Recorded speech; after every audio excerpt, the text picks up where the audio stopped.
Bureaucracy এটাও দরকার আছে, কিন্তু ব্যুরোক্রেসির সীমানা কতটুকু সেইটা তাদের মধ্যে রাখতে, মানে সেইটা তাদেরকে ওই জায়গার মধ্যে রেখে টেকনোক্র্যাটদের যে কাজ সেই কাজে তাদেরকে নিয়োজিত রাখতে হবে, সেখানে যাতে কোনো ধরনের কনফ্লিক্ট না হয় ব্যুরোক্রেসির সাথে টেকনোক্র্যাটদের।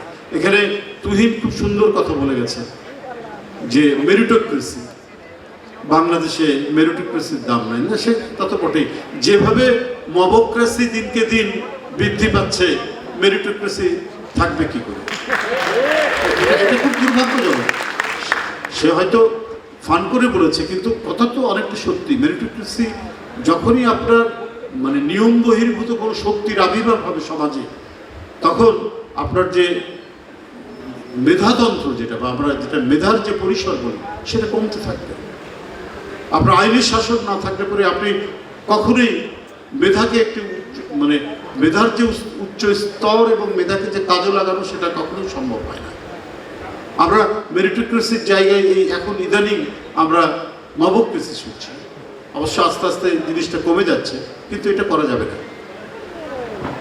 এটা অবশ্যই এটা স্থিরিত করতে হবে, মবক্রেসিকে বাড়তে দেওয়া যাবে।